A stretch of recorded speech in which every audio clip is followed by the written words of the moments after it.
Well, I have a problem. I spent such a long time on this video and only to find that YouTube have rejected it because apparently I have infringed some copyright. Somebody owns the copyright to Bessie Smith's music, and so quite rightly, I mean, I can't use it, which of course is a shame, but since I spent so long on the video, I thought it would be a bit of a waste, and you might be interested in the narrative and the story about Bessie. So I'm going to put it up again, and I will come back very shortly and do some more music that I am able to put up of other artists. So it's a bit of a disappointment, but never mind, it can't be helped, and you know, we'll do something better next time. Goodbye.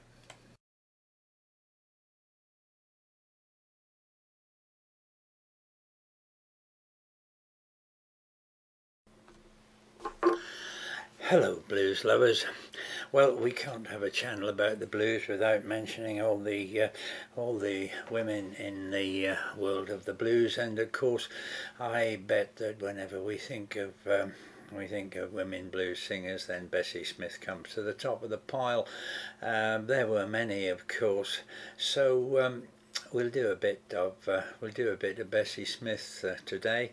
You will all know so much about Bessie Smith, I'm sure, but just as a quick recap, well, she was born in 1982, or some say 1984, but as a lot of the people from a very poor background, she was born in Chattanooga in Tennessee, and she didn't really know her father at all because he died when she was 3 years old, and then her mother died not too long after, so she was brought up by her elder sister, who also looked after the other two siblings.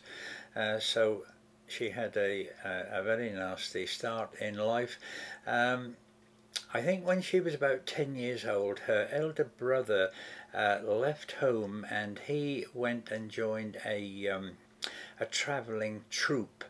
And later on, when I think Bessie was about 12, he took her to the troupe as well, and there she met Ma Rainey, who must have been a great influence on her. But Ma Rainey was the star of the show, and so Bessie danced with the troupe, and that was her life for some time. I think it was in, just let me have a little think, I think it was in 1923 when she started recording with Columbia, and of course then her career took off and she earned loads of money. She was the pop star of the time, and life was very good.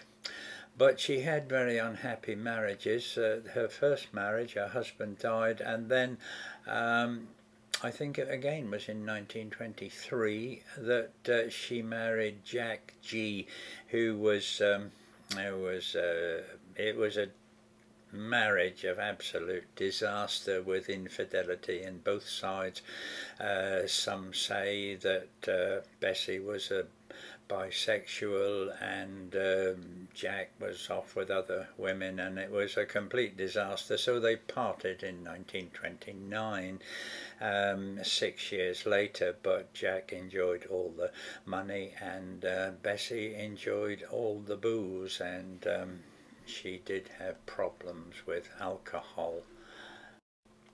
Much of this was during the times of the Depression, and I don't remember the dates, but the Columbia Record Company collapsed together with lots of other companies, and Bessie was left really to, she went into sort of vaudeville and danced, and it was at that time that she probably transferred a lot of her singing to the more jazz side of things, and she played with Fletcher Henderson, Louis Armstrong, and many of the greats of that time.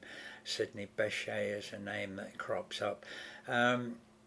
And so life went on like that for her, but she had a very early and untimely death because she was injured in a very serious car accident, and her partner of the time